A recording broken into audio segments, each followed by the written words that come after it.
दोस्तों, मेरा नाम है अपराजिता और आपका ई-विद्यार्थी.in में बहुत बहुत स्वागत है। उम्मीद है भाई सब अच्छा कर रहे हो, बिल्कुल ठीक हो मेरे चंगू मंगूस। एंड आज आप जानते ही हो हम लोग पार्ट 5 शुरू करने वाले हैं आपकी भूगोल की किताब से, जो है जल। ठीक है, तो भाई आपकी जो पूरी भूगोल की किताब है ना, उसमें ऐसे ही बताया जा रहा है, कभी वायु पढ़ रहे हैं, कभी जल पढ़ रहे हैं। और मुझे जहां तक लगता है कि सबसे साधारण सबसे बढ़िया पार्ट है पूरे के पूरे किताब के अंदर। तो भाई सबसे पहले इसके हमें विषय जानने जरूरी है।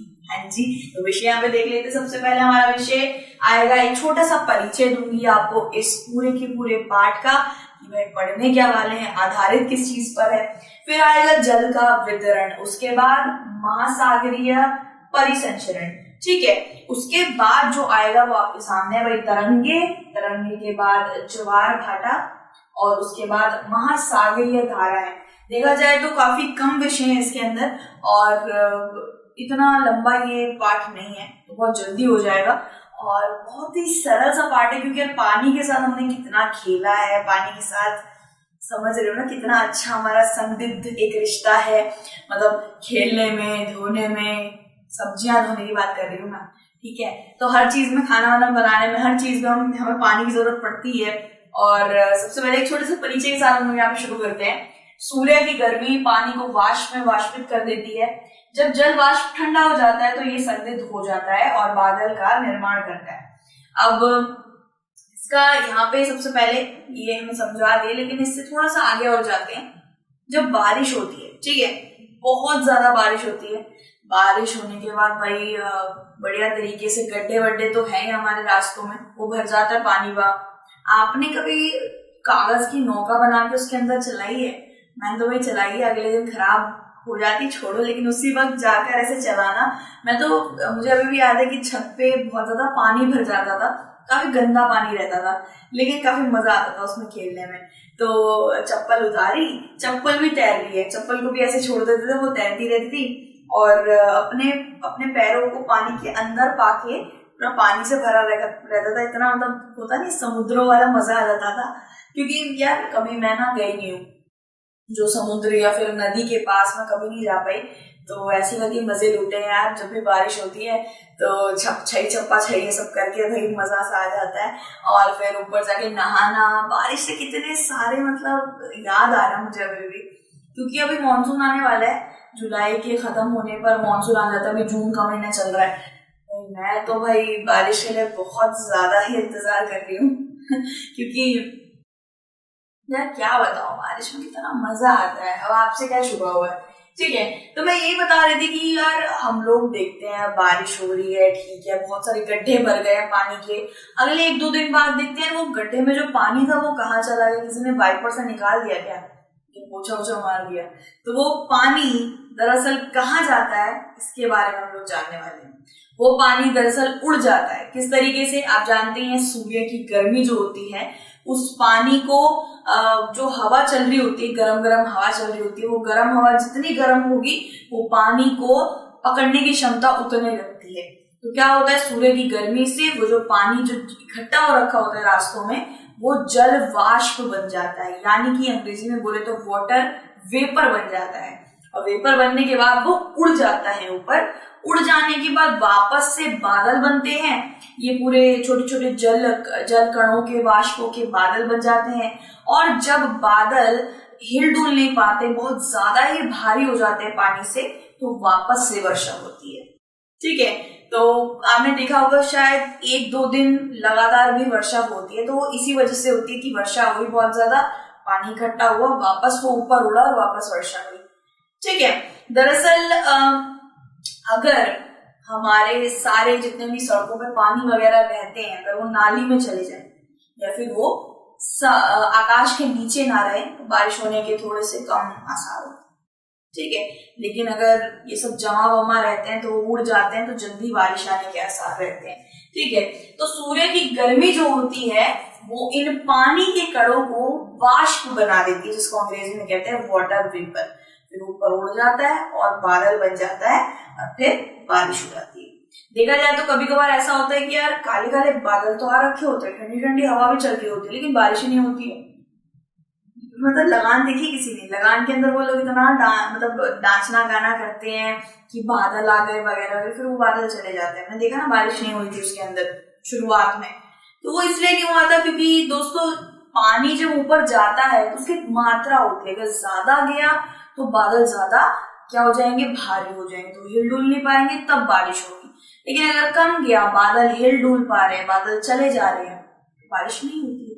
ठीक है, तो यह बारिश बर्फ ओलावृष्टि के रूप में जमीन या समुद्र पर भी गिरती है। अब आप सोच रहे हो यार बारिश तो होती है, समझ आता है, इसके साथ ये ओलावारी क्यों आती है? अब थोड़े दिनों की बात है, शायद पता नहीं कब, 1 हफ्ता 2 हफ्ते की बात हो गई है, मैं अंदर बैठी हुई थी, बिजली गई हुई थी और बारिश हो रही थी बहुत ज्यादा। फिर देख रहे हो अचानक से ओलावारी शुरू हो गई, अचानक से शुरू हो गई। और होने के बाद मेरी मम्मी लाला के हथेली पे लाके देख देख देख कितने बड़े बड़े ओले, देख कितने बड़े ओले। कभी कभार तो हम लोग बचपन में ओले भी खा लेते थे, जबकि नहीं खाना चाहिए, अच्छे नहीं होते हैं। तो ये ओले कैसे बनते हैं, ये भी आपके दिमाग में एक सवाल उठ रहा होगा, ओले बनते कैसे, बारिश आती है तो ओले क्यों आते हैं? तो दरअसल कभी कभार ये पानी जब ऊपर जा रहा होता है तो बहुत ज्यादा ठंडा हो जाता है, जितना ऊपर जाएगा उतनी ठंडी बढ़ती है। ठीक है, अगर आप पृथ्वी से बाहर चले गए ना तो आपको क्या लगता है, गर्मी होगी वहां पे, या फिर ऐसे तापमान ऐसे होगा, बहुत ठंडा तापमान रहता है। तो जितना ऊपर जाएगा उतना तापमान ठंडा रहता है और उतना ही पानी ऊपर जाके ठंडा चिल्ड हो जाता है और फिर ओलावारी होती है। ठीक है, तो आपको पता चल गया होगा किस तरीके से बारिश होती है। अब थोड़ा इसका प्रक्रिया पढ़ते हैं कि बारिश कहाँ से शुरू होती है और कैसे करके बादल बनते हैं वगैरह वगैरह। ठीक है, इसको जल चक्र बोला जाता है, वाटर यानी कि जल और साइकिल यानी कि चक्र, जल चक्र। चलिए अच्छे से पढ़ते हैं जल चक्र क्या है। सबसे पहले आपने देखा ही होगा कि हमारे पास, हमारी पूरी की पूरी पृथ्वी पे पानी के कितने सारे स्रोत हैं, जैसे कि नदियां हैं, झीलें हैं, तालाब है, बड़े बड़े समुद्र है ना, तो उसमें कितना सारा टन टन पानी होगा।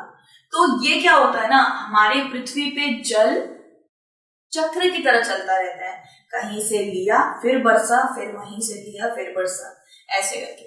कभी कभार तो ऐसा होता है कि हरियाणा या फिर कहीं पे यूपी में कहीं पे भी अगर खेती सिंचाई हो रही होती है तो उसमें वो जो पानी गिर रहा होता है, उसमें पानी इस्तेमाल हो रहा होता है, वो कितना करोड़ों साल पुराना होता है वो हमें पता ही नहीं होता है। देखा जाए तो डायनासोर का जब वक्त था ना, जब डायनासोर वगैरह प्रजातियां, अलग अलग प्रजातियां थी, मैमथ और स्लॉथ और सेबर टूथ, ये कुछ ऐसे जानवर थे, डोडो, कुछ ऐसे जानवर थे जो अब लुप्त हो चुके हैं। तो ये सारे जानवर जिस वक्त पे थे ना, करोड़ों करोड़ों साल पहले, उसका पानी भी अभी भी पृथ्वी के अंदर है। वो कहाँ पे है वो हम पता नहीं लगा सकते, वो तो वैज्ञानिक और ये सब भाई अपना आरोपण वरोपण करके पता लगा सकते हैं, लेकिन हाँ, डायनासोर के वक्त का पानी भी पृथ्वी पे अभी है। ठीक है, तो पानी क्या करता है, जल चक्र की तरह चलता रहता है ना। और डायनासोर वाला वहां पे तालाब से पानी ऊपर गया, वापस आके फिर से बरसा गया, फिर ऊपर आया, फिर बरसा गया, ऐसे ही चलता रहा ना। तो जल चक्र चलता रहता है, पानी बहुत पुराना होता है। ठीक है, तो यहाँ पे हमने देखा होगा, यहाँ पे कलेक्शन लिखा हुआ है, यानी कि संग्रह। ठीक है, यहाँ पे सबसे पहले पानी का कलेक्शन होता है, यानी कि इकट्ठापन होता है। बरसात का सबसे पहला नियम संग्रह करना, यानी कि पानी लेना।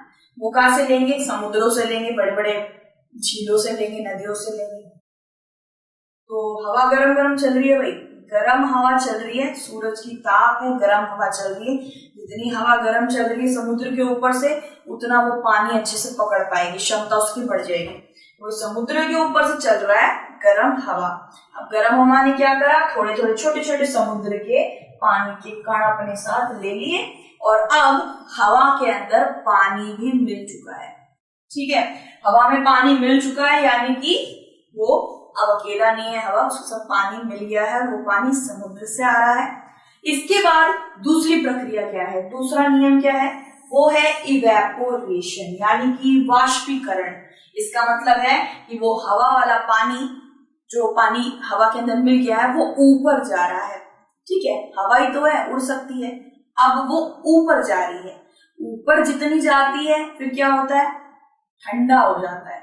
जितना भी हवा ऊपर जाती है पानी की, सब वो क्या हो रही है, ठंडी हो रही है। अब वो ऊपर जा रहा है, जा रहा है, जा रहा है, जाते जाते अब यहाँ पे अपने तीसरे नियम पे आ जाते हैं, वो है संघनन, यानी कि कंडेंसेशन। यानी कि उन हवा के अंदर पानी की जो जो तरल पदार्थ है, जो हवा पानी लेके घूम रहा है, अब उसको सबको इकट्ठा करके बादल बनाने का वक्त आ गया है। ठीक है, सबसे पहले एक बार फिर से मैं समझाती हूँ। यहाँ पे समुद्र है, समुद्र के ऊपर गर्म हवा चलती है। गर्म हवा जितनी गर्म होगी उतनी उसकी क्षमता रहती है पानी को पकड़ने की। फिर उसने पानी को पकड़ लिया, छोटे छोटे कणों को पकड़ लिया, जिससे वो उड़ भी पाए, इतने ही कण लेता है वो। और फिर हवा ऊपर जाती है, जितनी ऊपर जाती है उतना पानी मतलब हवा ठंडा रहता है।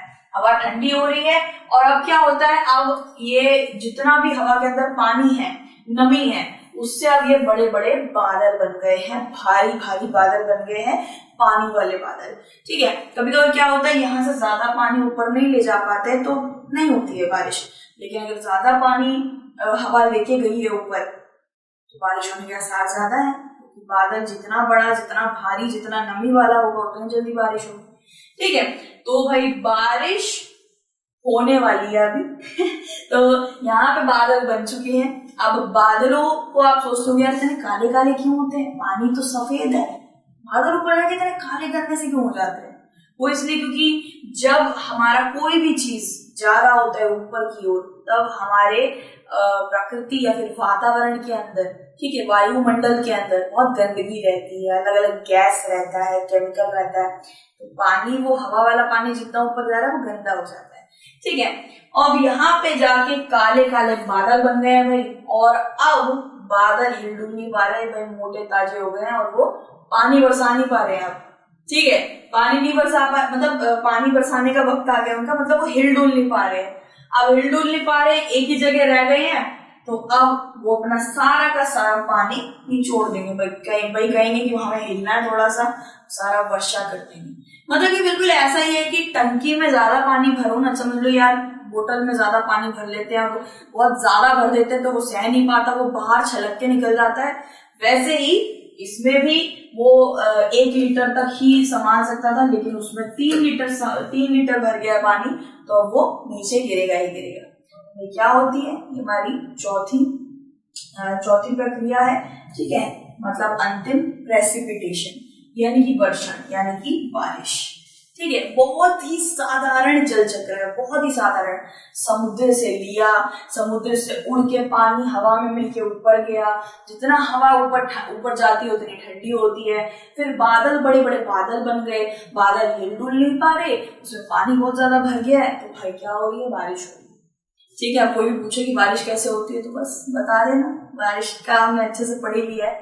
ठीक है, तो जल लगातार अपना रूप बदलता रहता है, कभी वो समुद्र से लेकर बादल उड़ के कहीं और जाके नदी में जाके बारिश कर देते हैं, कभी कभी नदी से पानी ऊपर जाता है, ऊपर जाके भाई वो शहरों में आके बादल बारिश कर देता है, उस तरीके से भी होता है। ठीक है, और महासागरों और भूमि के बीच परिचालित होता है, इसे जल चक्र के रूप में जाना जाता है। हमने पूरा जल चक्र पढ़ लिया दोस्तों।